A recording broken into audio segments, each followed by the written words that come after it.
How's it going there, YouTube? Brandon from Korean TCG here to give you guys an updated deck profile for Gold Paladin in Cardfight Vanguard premium format.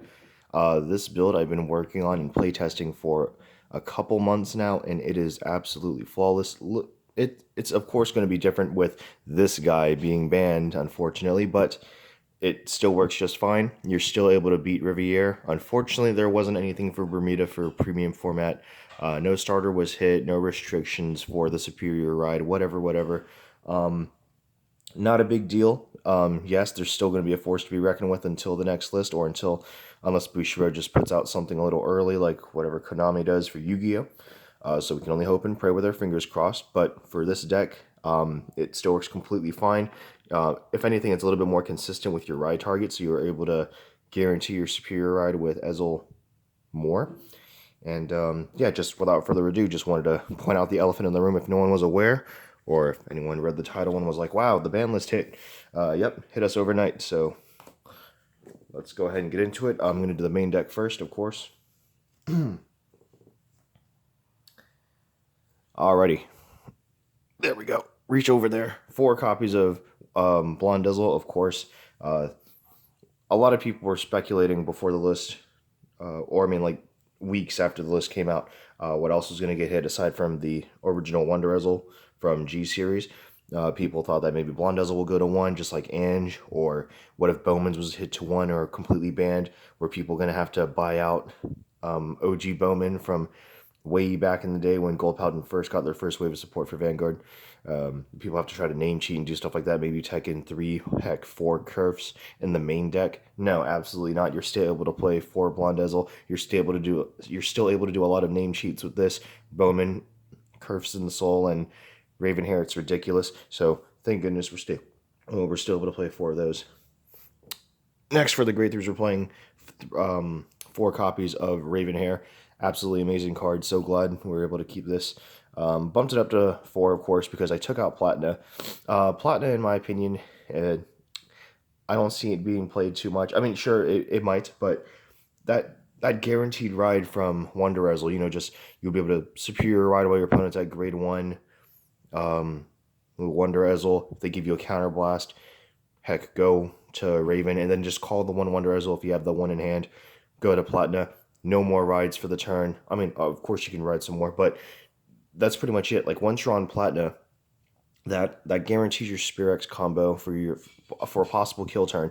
And if your opponent survives it and you have ample amount of damage, boom, just go into ultimate and finish him off. Your game's going to be done super fast. Unless your opponent's really trying to grind it out by denying you damage. That's why you play Bobo anyway. But like I said, with Platina out the deck, for me, I personally played 3 Sagramore. Originally 4, but I took 1 out because I kept seeing it too much. There were times where I was grade stuck, and taking out the 1 Sagramore for a slot in the grade 2s, for the grade 1s, it definitely opened up a few windows where consistency was an issue for me. But the 3 Sagamore, excellent card. So glad I decided to play this over Platina. Still works just fine without the OG Wonder Ezel. 4 copies of Beaumains. Thank goodness this card was not touched at all. You're still able to do all your shenanigans with this. And, of course, this guy, V-Series Wonder Ezel. If you don't know what he does, like if you only play Ezel in Standard, or if you've just never seen this guy before, because OG Wonder Ezel's been in the metagame for years now.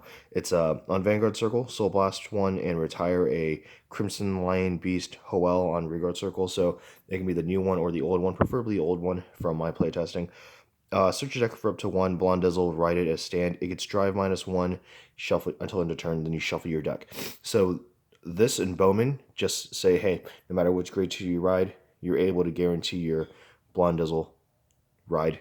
And then, its Rigard effect is when placed, you may call a card from your hand to Rigard Circle. So when it's placed by hand, or of course called by a card effect, you're able to basically superior call another card during the battle phase, which is superb.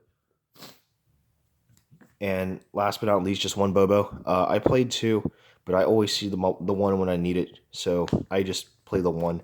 You don't have to play this, or you can play more if you want to. What do you take out? I'm not too sure, because this list I've been playing for a couple months now, and it works flawlessly for me. So just the 1 Bobo, damage denial.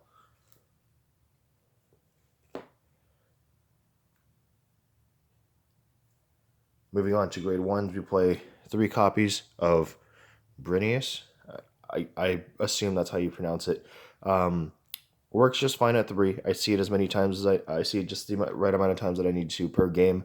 It just allows you to draw and call cards from the hand that would rather be called by card effects. Well, thankfully, that's by his card effect, so you're able to proc off some skills.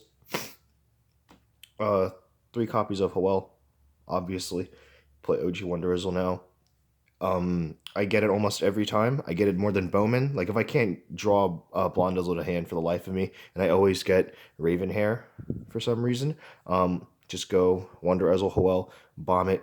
Then just when you superior ride, oh, my opponent gave me a counterblast, because in my local scene, damage denial is not the biggest thing seen here, so I will gladly go into Riviere while they're at grade 1, get 2 Excel circles. It's amazing. Just 2 Gareth. Don't see a need for a third at all. I just need the one ever, just for Beaumains if I ever do decide to proc it off.